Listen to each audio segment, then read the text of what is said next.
સવારમાં વહેલા ઉઠી અને શિવ મંદિરે જઈ કેવલ આટલું અર્પણ કરી અને આ પ્રમાણે ભગવાન શિવની આરાધના કરજો, તમામ ગ્રહોની શાંતિ તમને મળશે. પ્રિય ભક્તજનો, આપ બધી જ રીતે ગ્રહોથી પીડાતા હોય, જીવનમાં બધી જ જગ્યાએથી આપ હારી ગયા હોય. ઘણી વખત એવું બને છે કે ગમે ત્યાં જઈએ ત્યાંથી તમને ફળ, તમે ભલે સાચા છો, બધી જ રીતે તમે કમ્પ્લીટ છો, બધું તમારી સામે તમે ચિત્રને જોવો છો કે અહીંયાથી મારું હિત છે, છતાં પણ અહિત થતું હોય. ગ્રહ રાજ્ય પ્રયચ્છન્તિ ગ્રહ રાજ્ય હરંતી છે.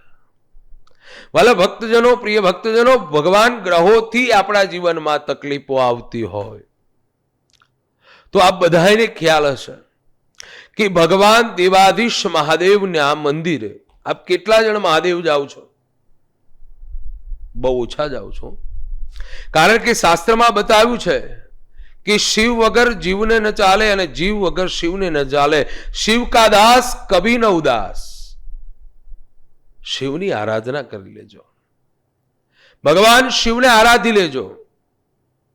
શિવની પાસે કંઈ માગવાનું નથી, કેવલ ભગવાનના મંદિરે સવારમાં જઈ શું કરવું જોઈએ તો ભગવાન તમારી ઉપર પરમ કૃપા પ્રાપ્ત કરે. અરે ગમે તેવા દુઃખ હશે તો ભગવાનની પરમ કૃપા પ્રાપ્ત થશે. પણ ભગવાન જેટલા ભોળા છે ને એટલા ભગવાન આપણી ઉપર જ્યારે ભૂલ કરીએ છે શિક્ષા તો કરે છે. એવું હોવું જ જોઈએ. કદાચ ભૂલ થઈ હોય અને શિક્ષા જો ન કરે,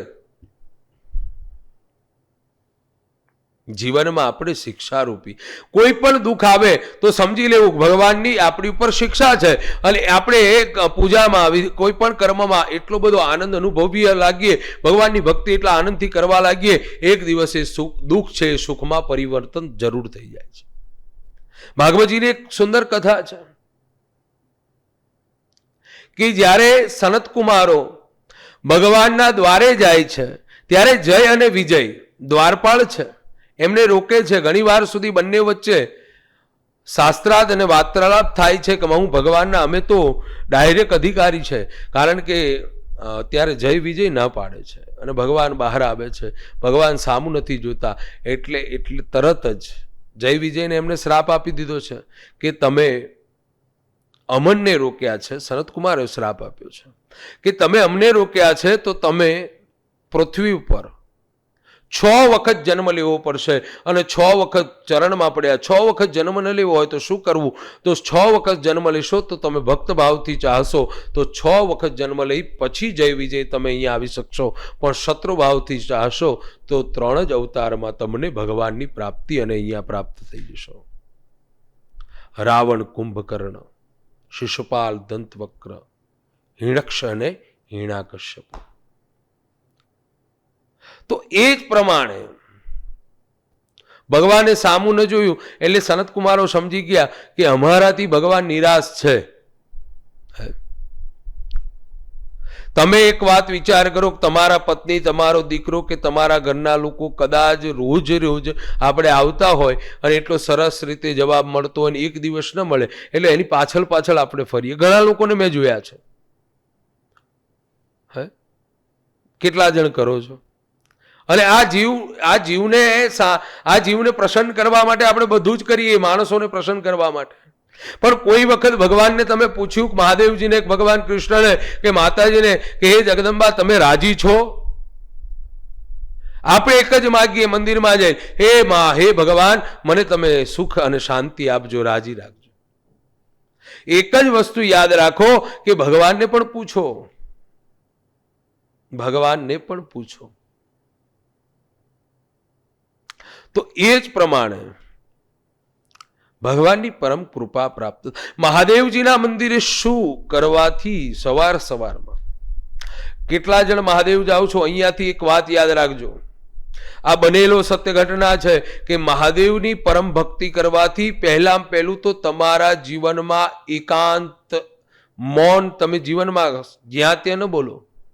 મહાદેવના સેવક થાવ એટલે તમારામાં એટલો સ્વયં પ્રાપ્ત થાય.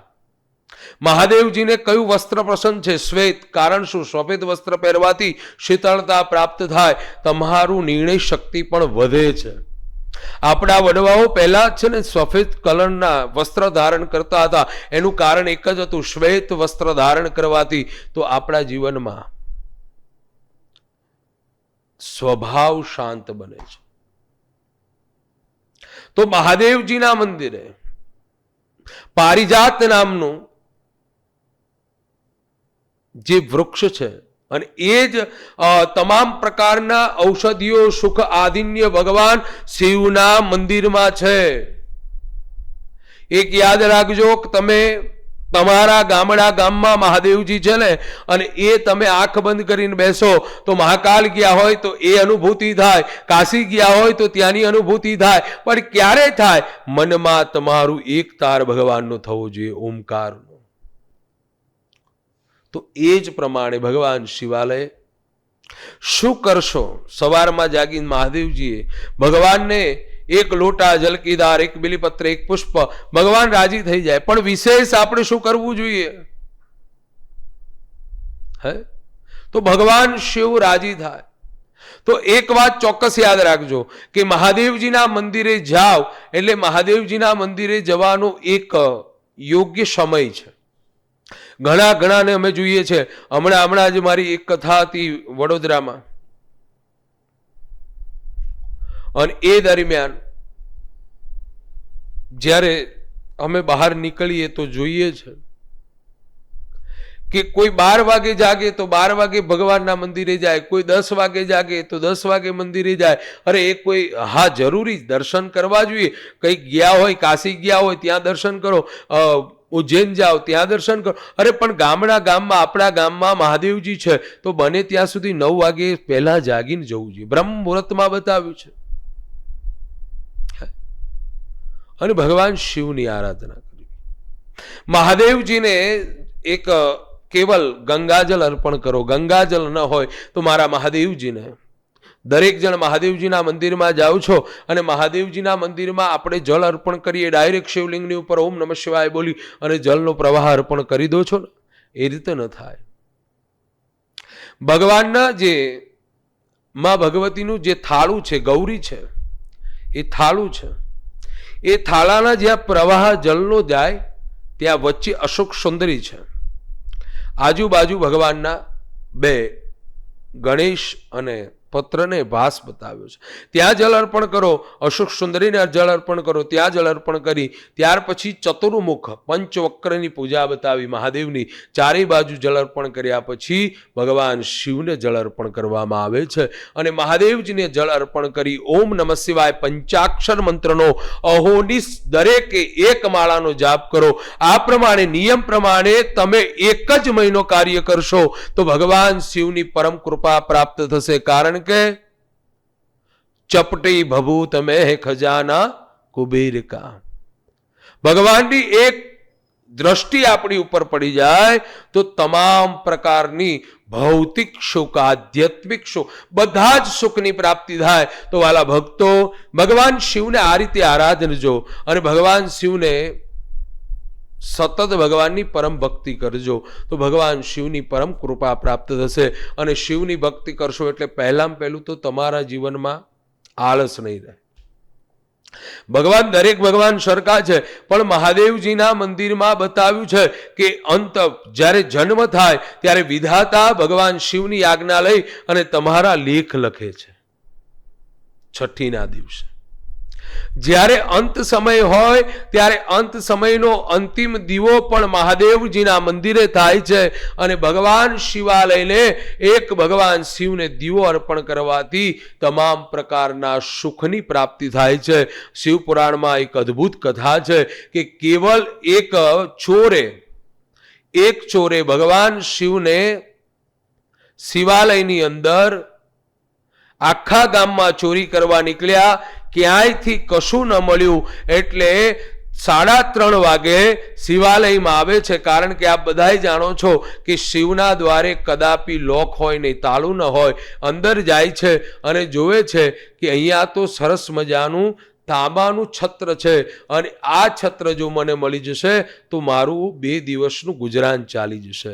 બહુ ઊંચું છે એટલે સવારનું પ્રભાત ધીરે ધીરે એક પ્રભાતની કોર થાય. આ બાજુ પૂજારી બાપા ધીરે ધીરે ઘરથી મંદિર તરફ આવે અને એને વિચાર કર્યો કે અહીંયા તો 4 ને 10 મિનિટે આરતી થઈ જાય છે અને હવે કેવલ 5 મિનિટ રહી છે. પૂજારી બાપા આવતા હશે, હું જલ્દીથી આ ચોરી કરી લઉં. અને એ ભાવથી જ્યાં ઉતારવા જાય અંબાઈ શકતા નથી એટલે આખા ને આખા ભગવાન શિવની ઉપર બંને પગ પધરાવી દે છે.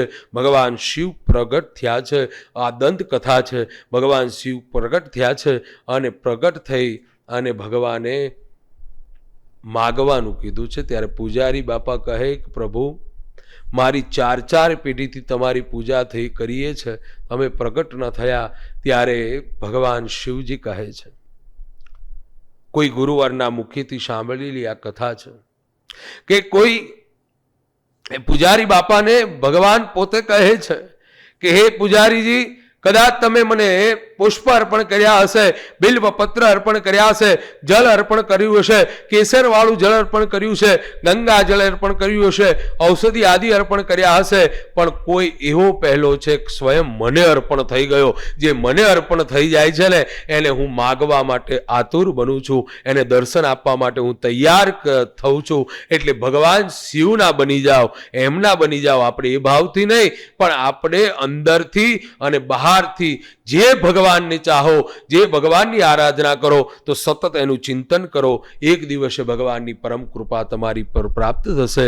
પ્યારા ભક્તજનો, વિશેષ માહિતી માટે દેવી ભાગવત, શ્રીમદ ભાગવતના અધ્યયન માટે આપ નીચે આવેલા નંબર ઉપર કોન્ટેક્ટ કરી શકો છો. સાથે સાથે જ્યોતિષ લગતા કામ માટે પણ નીચે આવેલા નંબર ઉપર આપ કોન્ટેક્ટ કરી શકો છો. કદાચ ફોન રિસીવ ન થાય, કથામાં હોય, યજ્ઞમાં હોય તો મેસેજ મૂકી અને પણ આપ જાણી શકો છો.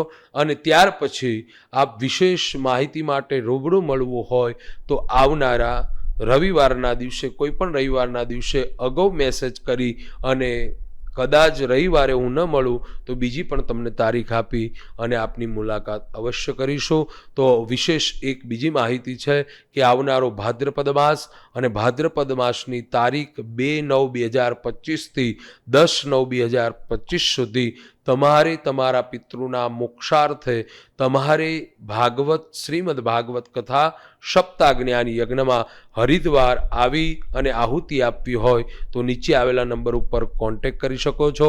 સાથે સાથે આ વિડીયોમાં આ કથા દરમિયાન અંતિમ સમયે તમને એ કથાનું પેમ્પલેટ મળશે, જોવા માટે જોઈ અને આપ નામ નોંધાવી શકો છો.